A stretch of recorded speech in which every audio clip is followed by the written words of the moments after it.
Boa noite, meu nome é Rubens Salomão e hoje nós vamos falar sobre o uso do Samário 153 nos cuidados paliativos em pacientes com metástase óssea. É um dos métodos mais atuais da medicina nuclear para o tratamento de pacientes que estão em cuidados paliativos. O radiofármaco tem ação da dor intensa, que é causada pelas metástases ósseas advindas do carcinoma prostático resistente à castração. Boa noite, eu me chamo Sara e hoje eu vou falar um pouquinho sobre a anatomofisiologia da próstata e sobre o carcinoma prostático e o seu rastreamento. Bom, a próstata é uma glândula do aparelho genital masculino e é constituída por tecido glandular e muscular. Ela fica localizada atrás da síntese púbica, na base da bexiga e na frente do reto. Ela possui formato de castanha com cerca de 4 centímetros de comprimento e 2 de largura. E tem aproximadamente o peso de 15 a 20 gramas. A próstata ela não é considerada um órgão, porém, ela pode comprometer seriamente o funcionamento do organismo, trazendo várias consequências e sequelas para o corpo masculino. E um deles pode ser o carcinoma prostático, que é a segunda neoplasia mais diagnosticada em homens adultos e é considerado problema de saúde pública no Brasil. E os andrógenos são um dos principais fatores considerados ativadores do crescimento das células prostáticas, normais e malignas. Alguns estudos mostram que os andrógenos não possuem agentes cancerígenos em relação aos hormônios, mas eles auxiliam no crescimento celular em caso de pré-existência. A velocidade do carcinoma prostático é lenta, e nos estágios iniciais o câncer se limita à próstata. Porém, em casos não tratados, pode envolver órgãos como vesículas seminais, uretra e bexiga. Se o câncer se disseminar os órgãos, o primeiro a ser atingido geralmente é o osso. E a metástase óssea pode ser dolorosa e, consequentemente, provocar outros problemas, como fraturas, compressão da medula e nível de cálcio sanguíneo muito alto. Metástase óssea é uma disseminação do carcinoma prostático. Geralmente ela está presente em casos resistentes à castração. Ela pode agir de duas formas, com a destruição da estrutura óssea ou o crescimento inadequado. As duas formas causam dor intensa ao paciente. Segundo o INCA, 1 a cada 9 homens será diagnosticado com câncer de próstata durante a vida. Ele é considerado um câncer da terceira idade, porque cerca de 75% dos casos são diagnosticados após os 65 anos. Isso tem relação aos fatores de risco, porque quanto maior a idade do paciente, maior é o risco. O histórico familiar também influencia. Se já houve casos na família, pode acontecer de ter traços genéticos relacionados à doença. Outro fator interessante é a raça. Homens negros têm cerca de 2,5 vezes mais risco de desenvolver o carcinoma prostático. Estudos recentes também mostraram que o sobrepeso e a obesidade também podem ser fator de risco para o carcinoma prostático.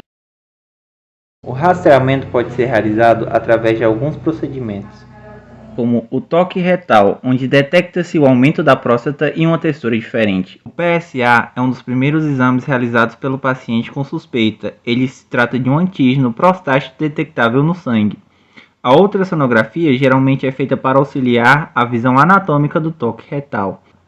Também temos a biópsia, onde é recolhido uma amostra de tecido para analisar posteriormente no laboratório. Já no caso da metástase óssea, o mais utilizado exame é a cintilografia, onde é injetado uma pequena quantidade de material radioativo no paciente e permite a avaliação do corpo todo. Não só isso, como também avaliar a atividade celular, que geralmente onde está mais intensificada é onde indica algum problema. Para o tratamento do carcinoma temos algumas opções, como a hormonioterapia, que usa desde agonistas LH-RH a hormônios femininos. A prostatectomia radical, que é uma intervenção cirúrgica que pode ser de 3 formas diferentes. A quimioterapia, mais conhecida pela sociedade, e a radioterapia, que pode ser externa à teleterapia, ou a radioterapia interna, que é a braquiterapia.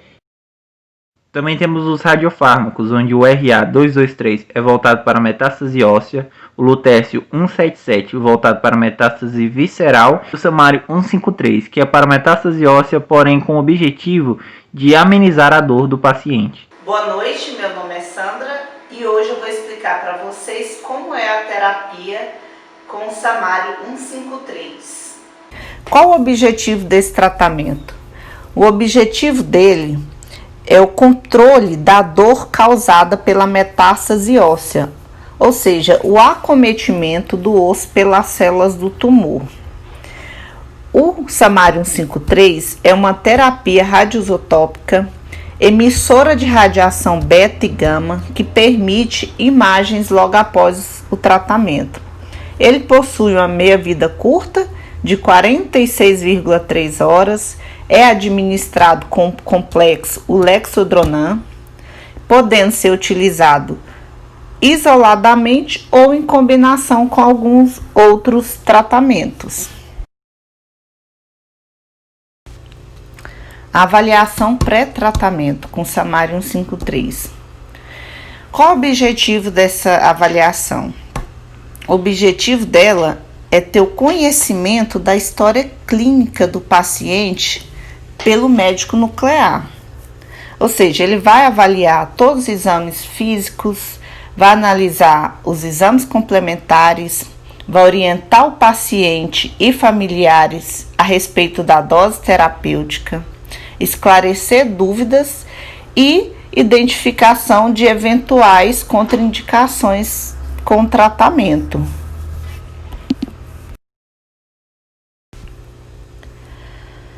As contraindicações ao tratamento com Samarium 5.3.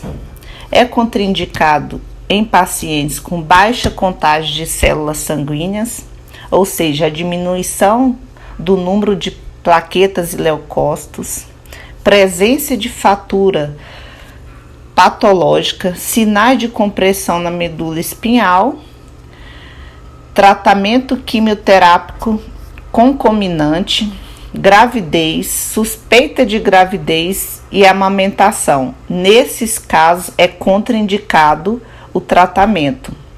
E serão avaliados exames complementares de imagens, como radiografias, tomografias computadorizadas, ressonâncias magnéticas. E também será avaliada uma cintilografia óssea recente, com o objetivo de analisar a capacidade das lesões ósseas de captarem o tratamento com Samarium 5.3. Administração da dose terapêutica. Ele é administrado por via endovenosa, em uma única aplicação, gente, na dependência da clínica de medicina nuclear, e não há necessidade da internação do paciente. É de fácil aplicação, possibilita produzir imagem cintilográfica da distribuição do fármaco pelo corpo, através de emissão de fotos gama, que o tornam bastante atrativo. Após mais ou menos 2 horas, a aplicação já consegue se obter essas imagens. E não há necessidade de jejum antes dessa aplicação. Os efeitos colaterais. Pode ocorrer uma depressão na medula óssea, há uma diminuição do número de plaquetas e glóbulos brancos e uma redução do número de glóbulos vermelhos. A aplicação deve ser feita com intervalo de pelo menos 6 a 8 semanas antes ou depois da quimioterapia, 4 semanas antes ou depois da radioterapia sistêmica.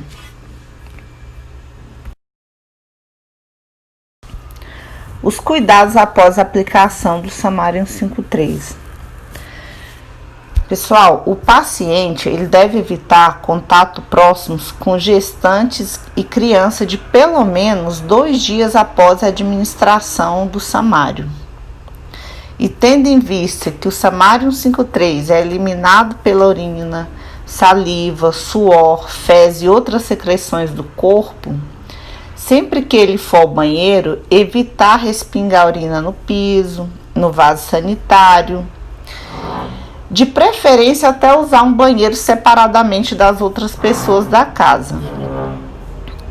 E também deve-se lavar as roupas dele separadamente, talheres, e é claro, fazer um acompanhamento médico após essa administração.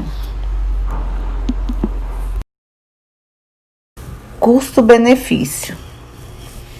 O Samário 153 tem sido uma boa opção de tratamento no combate à dor óssea ocasionada pela metástase. E segundo alguns estudos comparativos dos diferentes radiofármacos, o seu custo é menor por ele ser produzido aqui no Brasil. E uma outra grande vantagem é o tempo de duração do alívio da dor, que é em torno de 2 a 4 meses, que é o mais importante. Enfim, vamos falar da resposta ao tratamento com Samário 153. O que tem observado, pessoal, nesses pacientes é que há uma melhora da dor de 55% a 88%. E essa dor, em geral, ela ocorre dentro de uma semana, né? E pode diminuir ou até mesmo desaparecer por cerca de 2 a 4 meses. E após este período, o paciente ele pode ser reavaliado para uma nova aplicação. E o paciente também ele pode fazer uso de analgésicos durante os primeiros dias após a aplicação e vai reduzindo gradativamente a dosagem de acordo com a resposta ao tratamento, né? Então, gente, de um modo geral, a resposta ao tratamento é muito positiva, porque proporciona para o paciente uma melhor qualidade de vida, né? Então, a dor diminui significativamente. Desta forma, pode-se verificar que o Samário vem trazendo uma melhora na qualidade de vida dos pacientes. Porém, apesar de mais barato, o radiofármaco continua com difícil acesso.